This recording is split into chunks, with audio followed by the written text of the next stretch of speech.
बांद्रा के अंदर मजदूर इकट्ठा होते हैं तो आपको रेलवे स्टेशन की बगल में एक मस्जिद नजर आती है, तो आप ये चलाना शुरू कर देते हैं कि लोग मस्जिद से निकल के आए। उसी दिन 14 तारीख को सूरत में मजदूर निकल के आते हैं रेलवे स्टेशन के ऊपर, और वो देखा जा रहा है कि उनके पीछे एक मंदिर है, वो भी रेलवे स्टेशन के पास के मंदिर के नजदीक रेलवे स्टेशन के बाहर खड़े हैं। तो आपका मीडिया ये नहीं चलाता कि मंदिर से चले आ गए, ये सड़क के ऊपर डिस्टेंसिंग, फिजिकल डिस्टेंसिंग को तोड़ने के लिए आ गए।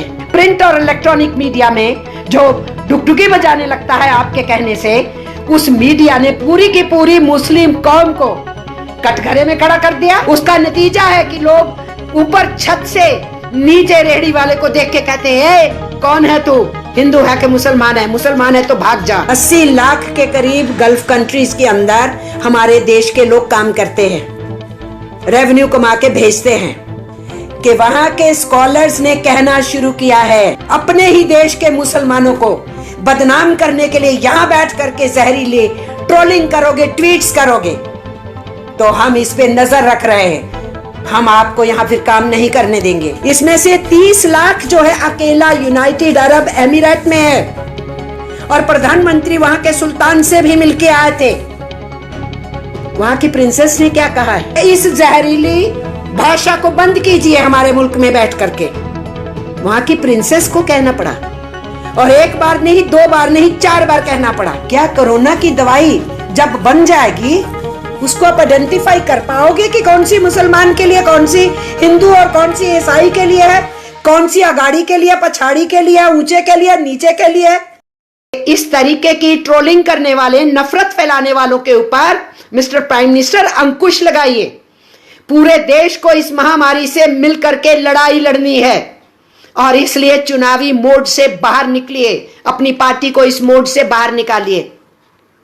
इसके साथ साथ मैं ये कहना चाहती हूं साफ साफ, पहला केस हमारे देश में कौन लेके आया? वुहान से विद्यार्थी लेके आया जो वहां पढ़ता है। उसके बाद दूसरा केस भी वहीं से आया, उसके बाद यूरोप से केस आए। इस देश के अंदर कोरोना की एंट्री विदेशों से हुई। दूसरी बात इस सिलसिले में, आप तो सो रहे थे 2 महीने, दिसंबर और जनवरी। आपने तो फरवरी में जो संज्ञान भी लिया उसके ऊपर कोई लोगों को हिदायत नहीं दी। बाहर से आने वालों के ऊपर जो टेस्टिंग होना चाहिए था, जो क्वारंटाइन होना चाहिए था, उसके ऊपर ईमानदारी से अमल नहीं किया। क्या हम जानते नहीं कि एक मेडिकल सुपरिंटेंडेंट का अपना परिवार का सदस्य, नौजवान बच्चा आया, उसने छुपाया, उसका क्वारंटाइन हुआ? क्या एक्शन हुआ? रेलवे की ऑफिसर महिला ने, उनके बच्चा बाहर से आया, क्या उन्होंने बताया? क्या उसका क्वारंटाइन हुआ? ऐसे कई अधिकारी इंक्लूडिंग IAS ऑफिसर, उनके परिवार के सदस्य बाहर से आया, उनको क्वारंटाइन किया। वो तो केरला प्रदेश से बता के कि मैं ड्यूटी पे हूं, ड्यूटी से भाग गए और अपने राज्य कर्नाटका पहुंच गए। तो आपने तो कोई संज्ञान नहीं लिया, आप तो कुछ नहीं कर रहे थे फरवरी के महीने में, और मार्च के महीने में आप तो पार्लियामेंट चलाने में मस्त थे। फरवरी के एंड में तो दिल्ली के अंदर दंगों के उस माहौल के अंदर गाली गलौज जारी था, और उस माहौल में दोषारोपण जारी था, और पार्लियामेंट जब चल रही थी तो फिर आपने फिजिकल डिस्टेंसिंग का काम फरवरी से ही क्यों नहीं शुरू किया? तो फिर पार्लियामेंट क्यों जारी रखी, जहां 750 से ऊपर MPs और 1500 के करीब स्टाफ होता है जो एक साथ काम करता है, वो जारी रहा। और आप 23 तारीख को ओथ दिलवा रहे हैं चीफ मिनिस्टर मध्य प्रदेश को। कोई फिजिकल डिस्टेंसिंग, सोशल डिस्टेंसिंग नाम की कोई चीज नहीं है, उसकी धज्जियां उड़ती हैं। 22 तारीख को ताली थाली बजाने में धज्जियां उड़ती हैं और लोग सड़कों के ऊपर आते हैं, और आप इस तबलीगी जमात का 13, 14, 15 का एक इवेंट होता है, जिस इवेंट को आपको कैंसिल कर देना चाहिए था। आपको वीजा कैंसिल करना चाहिए था। जो विदेशी आए हुए थे उनको तुरंत बोलते कि आप जाइए यहां से। आपने वो सब कुछ तो किया नहीं, और आपने इस इवेंट का इस्तेमाल किया, और आपके मीडिया ने जो आपका सहयोग देता है, एक हिस्सा मीडिया का, प्रिंट और इलेक्ट्रॉनिक मीडिया में जो डुगडुगी बजाने लगता है आपके कहने से, उस मीडिया ने पूरी की पूरी मुस्लिम कौम को कटघरे में खड़ा कर दिया। और आप ये कहने लग गए जो ट्रोलर्स हैं कि मुस्लिम्स इस देश के अंदर कोरोना फैला रहे हैं। उसका नतीजा है हमारे मजदूरों पे हमला होना शुरू हुआ है।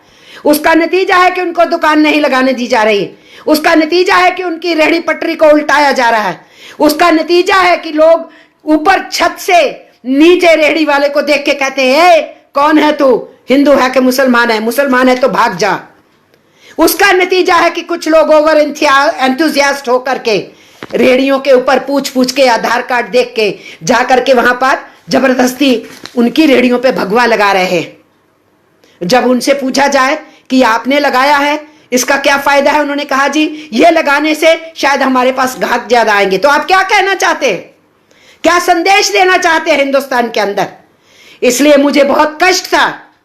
मुझे इस बात की खुशी थी कि आपने संविधान का नाम लिया, बाबा साहेब अंबेडकर का नाम लिया, लेकिन मुझे इस बात का कष्ट था कि आप वी द पीपल का शब्द इस्तेमाल कर रहे हैं, लेकिन वी द पीपल का संज्ञान नहीं ले रहे हैं।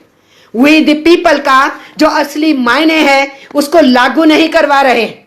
इसलिए मैं आपकी सरकार के ऊपर ये इल्जाम लगा रही हूं, सीधा सीधा इल्जाम लगा रही हूं बेझिझक होकर के, कि आप सत्ता में रह के भी ना मीडिया पे को कह पाए कि ऐसा नहीं करना है, और ना ये आप कह पाए कि जो ऐसा करेगा उनको बहुत सख्ती से पेश आया जाएगा।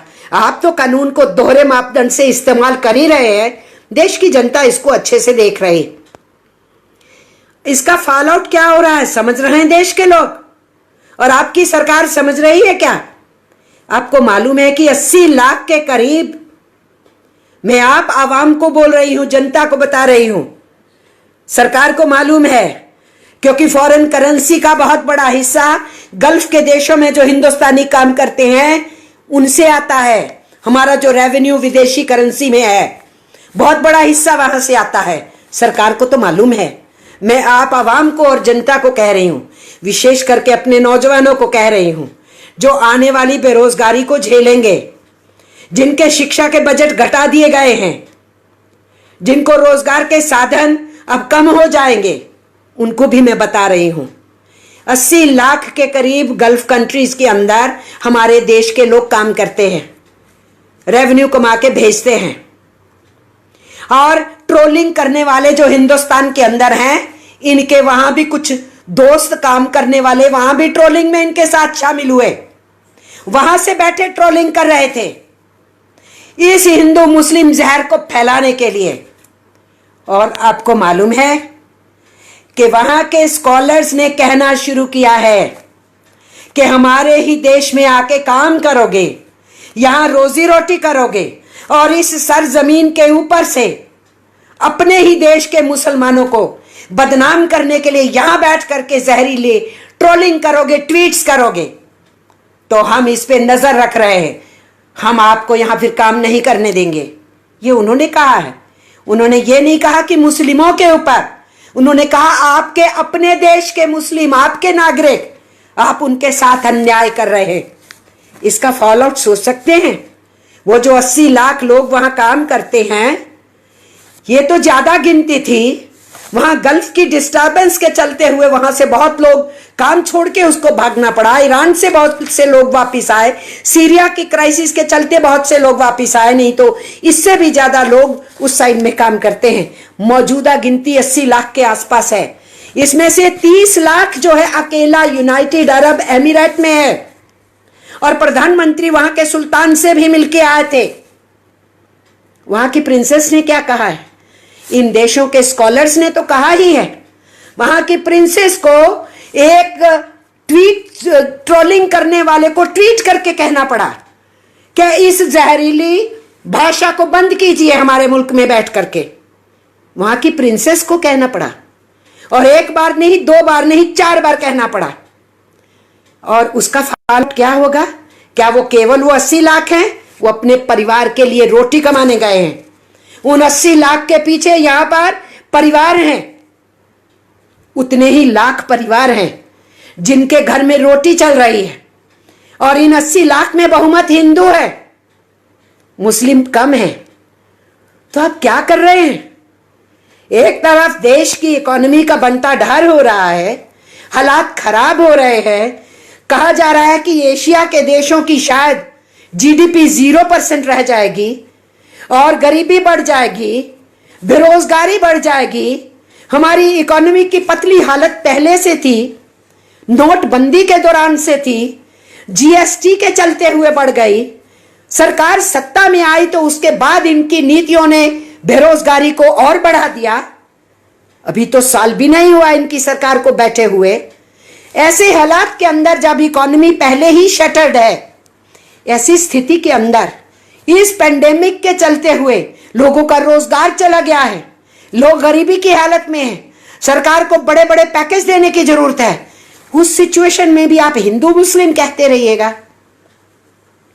और मैं ये कहना चाहूंगी, मुझे नाज है एआईएसएफ के कन्हैया के ऊपर, जिसने ये ट्वीट किया कि अगर ऐसे मुश्किलों के दौर में भी अगर आप इस तरीके की नफरतें फैलाते हैं तो मुझे आपके इंसान होने पे शक है। मुझे नाज है कि उस नौजवान बच्चे ने जिस एआईएसएफ में उसने काम किया उसका नाम ऊंचा किया, उसने ये बोला।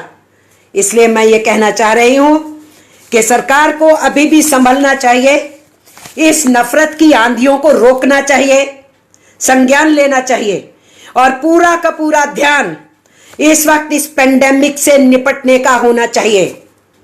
अभी भी पार्लियामेंट को कॉन्फिडेंस में लीजिए, सभी एमपीज को। आप तो कर सकते हैं जूमिंग के जरिए से भी, दूसरे रास्तों के भी जरिए से, स्काइप के जरिए से भी पार्लियामेंट का संज्ञान ले सकते हैं, पार्लियामेंट को चला सकते हैं। आप मुख्यमंत्रियों से 2 बार बात किए हैं और कीजिए, उनकी मांगों पे ध्यान दीजिए और आप यूनिवर्सल पीडीएस कीजिए और आप कैश ट्रांसफर में ज्यादातर जनता को लीजिए, उन सबको जो छूटे हुए हैं। केवल अपनी स्कीम के तहत कवरेज की कुछ परसेंटेज को नहीं लीजिए, कंस्ट्रक्शन वर्कर्स में रजिस्टर्ड अनरजिस्टर्ड वर्कर्स सबको लीजिए। ये इस वक्त निहायत जरूरत है। 5 से 7 हजार रुपया कम से कम प्रति माह के हिसाब से वो जो जनता पीड़ित है, परेशान है, उसको आने वाले 3-4 महीने में उनके घरों में कैश देंगे तो ये इकोनॉमिक इन्वेस्टमेंट होगा, ये वेस्टेज नहीं होगा। ये नेशनल इकोनॉमी को फिर से अपने पैरों पे खड़ा करने के लिए जरूरी होगा। इसलिए ये डंडा भांजना मजदूरों के ऊपर बंद कीजिए, दोहरा मापदंड भी बंद कीजिए और उनके लिए जिन शब्दों का प्रयोग शुरू हुआ आपके ट्रोलर्स के द्वारा और आपके चहेते मीडिया के द्वारा कि तुम लोग हो जो डिस्टेंसिंग नहीं कर रहे हो, तुम्हारी वजह से देश खराब हो जाएगा। मैं जानना चाहती हूं, जब यह तबलीगी जमात का इंसिडेंट हुआ था, वो 13, 14, 15 मार्च था, मैंने पहले ही जिक्र किया, पार्लियामेंट ऑन थी। तभी नांदेड़ के अंदर 4,500 के करीब श्रद्धालु पहुंचे हुए थे पंजाब से और दूसरी जगहों पे, और वहां के गुरुद्वारा प्रबंधकों ने भी, जो लोग ट्रेनों से निकल पाए थे, उसके बाद 1600 लोग अभी भी बचे हुए थे लॉकडाउन के बाद। उन्होंने बार बार सरकारों से गुहार लगाई कि हम इनको सबको रख रहे हैं, कोशिश कर रहे हैं, फिजिकल डिस्टेंसिंग खिला रहे हैं इनको, पर हमें जरूरत है इनको वापस भेजने की, इंतजाम कीजिए। और यही बात उस तबलीगी जमात वाले कह रहे थे, इंतजाम कीजिए। और यही बात नांदेड़ साहब में ठहरे हुए लोग कह रहे थे। यही बात जो वैष्णो देवी में फंस गए थे 400 लोग, उन्होंने कहा कि हमें यहां से लेके जाइए। लॉकडाउन में फंसने वाले जो तिरुपति के अंदर लोग थे, उन्होंने भी यही गुहार लगाई थी। दूसरे धार्मिक स्थानों में फंसने वालों ने भी यही गुहार लगाई थी। और जो नागरिक बंधु पर्यटन में गए थे, उनका भी यही कहना था, विद्यार्थियों का भी यही कहना था, और यही हमारे श्रमिकों का कहना था। और आप सिलेक्टिव हो जाते हैं, एक या वर्कर्स पे गाज गिराओ, और अब आप सिलेक्टिव हुए पड़े हैं काफी समय से मुस्लिम्स के ऊपर। और अब उस बीमारी को आप यहां तक ले आए कि मजदूर ही मजदूर की रक्षा ना कर पाए, और वहां पर कुछ विजिलेंटे ग्रुप्स, वायलेंस करने वाले, वहां से मजदूरों के बीच में से उन्हीं के भाई को, क्योंकि वो दूसरे धर्म का है, उसको रोजी रोटी ना कमाने दे।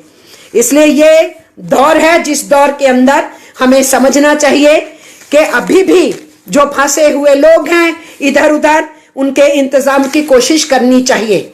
इस खबर को अभी लाइक करें, शेयर करें और ऑनलाइन न्यूज इंडिया की सभी खबरें अपने मोबाइल फोन पर सबसे पहले देखने के लिए अभी चैनल को सब्सक्राइब करें और घंटी जरूर दबाएं।